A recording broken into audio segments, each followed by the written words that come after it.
Somewhere out past Mars right now, there's a rock tumbling through space, releasing a metal into the vacuum around it. And by every rule, scientists know about how that metal usually behaves. It should not be doing that alone.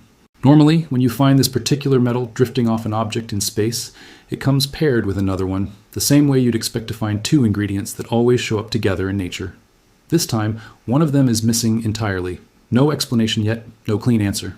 Just a genuine, currently unsolved puzzle sitting out there in the dark, and scientists are still trying to figure out why.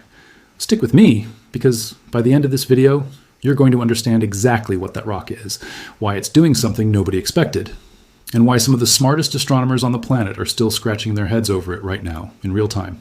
Welcome to the Space Frontier. This is where we break down the strangest confirmed space stories in plain, simple language, no wild guessing, no exaggeration, just the actual data and what it really means. And this particular story might be one of the best we've ever covered, so if that's the kind of thing you're into, go ahead and hit subscribe now, because you really don't want to miss where this one goes. Let's back up and set the stage properly, because to understand why this rock matters so much, you need to understand what makes it so rare in the first place. Our solar system has one sun, 8 planets, and a huge collection of smaller objects, asteroids, comets, icy bodies, all of them locked into orbits by the sun's gravity, looping around forever. Every so often, though, something passes through that doesn't belong to us at all. Something that formed around a completely different star, got flung out into the galaxy somehow, and is only passing through our neighborhood once, never to return. We call these interstellar objects, and here's the wild part. In all of recorded human history, we have only ever confirmed 3 of them. The first one showed up in 2017, and it caused a stir because it was so strange looking, elongated, tumbling oddly. But it moved so fast and left so quickly that by the time telescopes really got a good look, it was already too far away to study properly. It left more questions than answers, and honestly, we never really got the chance to close the book on it. The second one arrived in 2019, and this one behaved almost too normally. A regular-looking comet with a glowing tail, easy to study, but not particularly shocking. Scientists got decent data, but nothing that rewrote the textbooks. So think of those first 2 as false alarms in a way. Not because they weren't real, they absolutely were, but because neither one gave scientists what they were really hoping for. A big, bright, active interstellar visitor that stuck around long enough and lit up enough for the best instruments on Earth and in space to actually dig in. Then came July 1st, 2025. A telescope system in Rio Hurtado, Chile, part of a network built specifically to scan the sky every single night looking for anything that moves, caught a faint, fast streak of light. Astronomers checked its path within days, and the answer was clear. This thing was moving far too quickly to ever be trapped by the sun's gravity. It wasn't going to loop around and stay. It was going to pass through and keep going, out into deep space forever. This was officially the 3rd confirmed interstellar object in human history, and it got a name, 3I/Atlas, the 3 marking it as the 3rd of its kind. Atlas honoring the telescope network that spotted it first. And almost immediately, astronomers noticed its path was more extreme than anything they'd measured before, bent sharply, moving fast, and getting faster the closer it got to the sun. Here's your first open question, and I promise we come back to it properly. Just how old do you think something has to be to survive drifting alone through the emptiness of the galaxy for that long? Hang on to that thought, because here's where the story turns into something genuinely historic.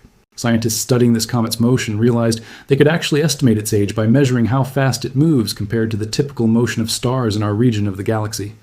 Back in the fall of 2025, an early study using that method placed its age somewhere between 3 and 11 billion years old. That alone was already stunning, since our own sun and solar system are only about 4.5 billion years old. But that's not where the story ends, and this is the part that most other channels covering this topic never mention. In June of 2026, a completely different team of scientists, using a completely different method, published new results in the journal Nature. Instead of measuring motion, they measured isotopes, the subtle chemical fingerprints locked inside the comet's gas, things like the ratio of different versions of hydrogen and carbon atoms. And using that entirely separate approach, they landed on an estimate of 10 to 12 billion years old, formed in an environment roughly 405 degrees below 0 Fahrenheit. Think about what that actually means. 2 different groups of scientists, using 2 completely different scientific techniques, both independently pointed to the same staggering conclusion. This is not one lonely guess. This is science confirming itself from 2 separate directions, and both directions say the same thing. This comet is almost certainly older than our own sun. It may have started forming back when the entire universe was only around 13% of its current age. Now here's where I need you to really sit with this for a second, because it's easy to hear a number like 12 billion years and let it slide past without actually feeling it. Our own planet is 4.5 billion years old. Multiply that by roughly 2.5. And you're still not quite at the age this frozen visitor may have been drifting through the galaxy, alone, untouched, carrying its original chemistry locked away in ice, waiting for absolutely nothing, until it happened to cross paths with us. If you're finding this as fascinating as I am, this is a great moment to hit that subscribe button, because we are just getting to the part where the James Webb Space Telescope actually looked inside this thing, and what it found genuinely surprised the scientists studying it. As 3i/Atlas swept closer to the sun, it started heating up, and frozen material on its surface began turning directly into gas, streaming outward and forming a glowing cloud around it called a coma. This mattered enormously because a quiet, inactive rock doesn't give up its secrets easily, but an active, outgassing comet practically hands them to you.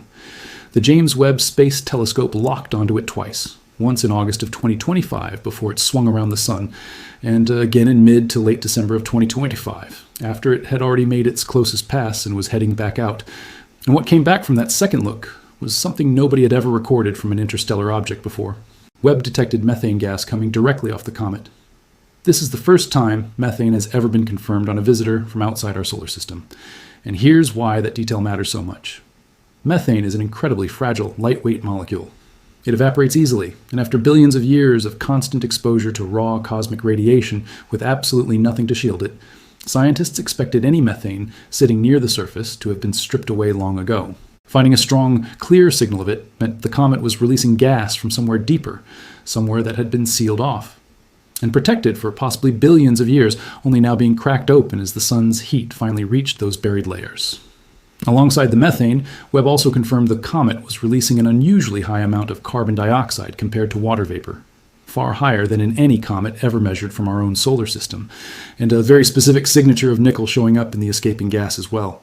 But here's the detail almost nobody talks about, and it's honestly one of the most visually striking parts of this entire discovery.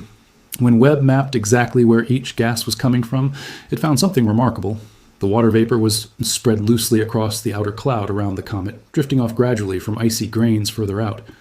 But the carbon dioxide and the methane were concentrated tightly, right near the solid core itself, meaning they were coming directly from deep inside, material that had likely never been exposed to sunlight before this exact moment in history. Sit with that for a second. Light from our sun, the same star that grows your food and lights your mornings, was for the very first time reaching material that had been sealed in darkness since before that same sun even finished forming. That is not an exaggeration. That is what the spatial mapping data actually shows. And just when you think the story is fully explained, here comes the part that ties back to how this whole video started. Separate observations, using a massive ground-based telescope array in Chile, detected that same nickel signature coming off the comet. But here's the anomaly. They found no matching iron alongside it. In nature, when you find nickel escaping from a comet or asteroid, it almost always shows up paired with iron. The two tend to travel together chemically. Finding nickel with no iron at all is unusual enough that scientists still don't have a fully agreed upon explanation for it. Some researchers think it might point to an entirely new chemical release process nobody has directly observed before. Nobody is claiming this makes the object artificial or unnatural. Every single measurement from every instrument, including dedicated radio searches, specifically looking for artificial signals, came back completely clean. This is a natural object through and through. But the nickel without iron puzzle remains a genuine open question in the scientific literature right now. One more small mystery sitting inside a comet that is already billions of years old. Let that all land together for a moment.